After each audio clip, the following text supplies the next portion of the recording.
नमस्कार दोस्तों, एक बार फिर आपके सामने कुछ नया लेकर जुड़ गया हूँ। आज जॉन किट्स का एक खूबसूरत कविता आपके सामने पेश करूँगा।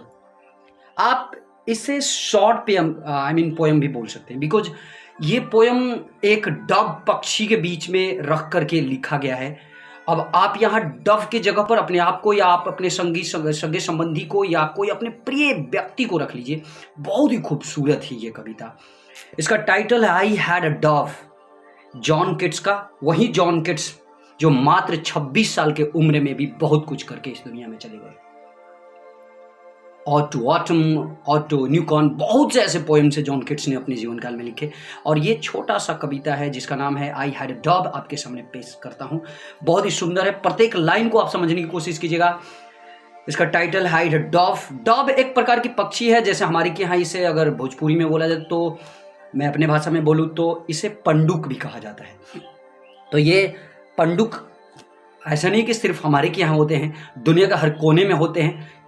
तो चलिए यहाँ पर वो इसका थीम मैं आपको समझा देता हूँ। थीम कुछ इस तरह है कि यहाँ जॉन किट्स एक डव पाल के रखते हैं और अचानक वो डव मर जाता है, तो उनके शोक में ये यानी कि उस डव के शोक में इस कविता को उन्होंने लिखा है। चलिए title I had a Dove जो पोएम है आपके सामने प्रत्येक लाइन को डिफाइन करके बताता हूं।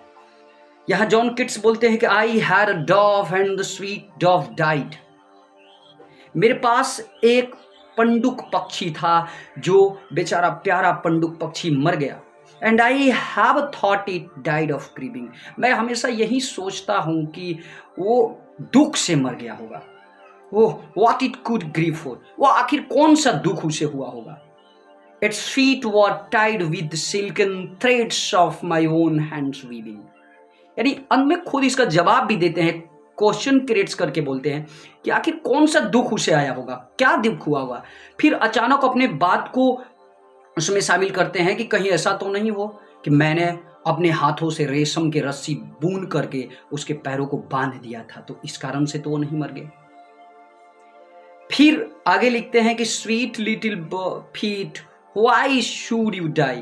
यहाँ छोटे पैर वाले पक्षी आप बोल लीजिए। यहाँ बोलते हैं John Keats sweet little feet why should you die. ओ छोटे पैर वाले पक्षी, तुम मुझे छोड़कर कहाँ चले गए। Why should you leave me sweet bird why? तुम मुझे क्यों ये प्यारे पक्षी छोड़कर चले गए। You lived alone in the forest tree। अब यहां पर वो खुद बोलते हैं कि तुम मुझे छोड़कर जाकर के वो एकांत जंगलों में रहने लगे। Why pretty things would you not live with me? क्यों हे प्यारा पक्षी, हे सुंदर छोटे प्यारा पक्षी, तुम मुझे छोड़कर आखिर क्यों चले गए। अंत में जॉन किट्स कहते हैं I kissed you oft and gave you white peach. अपने वो पुराने बातों को याद करते हैं कि जो उस पक्षी के साथ इनका रवैया होता था, तो उस रवैया को याद करते हैं कि मैं हमेशा अक्सर मैं तुम्हें चूमता था, किस करता था और मैं तुम्हें उजला पीच खाने को देता था। Why not live sweetly as in the green trees. क्यों आखिर मेरे साथ अब तुम नहीं रहते हो हे प्यारे पक्षी। क्यों मेरे जंगलों में क्यों नहीं, मेरे बागों में क्यों नहीं अब आते हो तुम। कितना सुंदर है ये शोक है। जॉन किट्स के पोएम में यही चीज अक्सर आपको देखने को मिलेगा। वो किसी भी चीज को अगर ये सैड पोएम अगर लिखते हैं तो इसी चीज से आधारित है, इसी से संबंधित लिखते हैं कि किसी जानवर को बना देते हैं उसमें वो कैरेक्टर होता है वो जानवर, लेकिन वो पूरी तरह से अगर अपने जीवन पे भी अगर उसको रिलेट करके देखेंगे तो आपको पता चल जाएगा कि एक व्यक्ति आपके जीवन काल में आता है, बहुत ही प्यारा होता है, फिर मर जाता है, तो आप उसके लिए कैसे शोक व्यक्त करते हैं। तो ठीक यहाँ एक कविता, ये जो कविता है इसमें पंडुक को यानी डव पक्षी को रखा गया है। बहुत ही सुंदर कविता है, आप इसे अपने टेक्स्ट बुक में खोज करके, 7th क्लास में ये बुक है, पोएम है, 7th क्लास बुक में ये पोएम है, आप जरूर पढ़िएगा। नमस्कार, जय हिंद।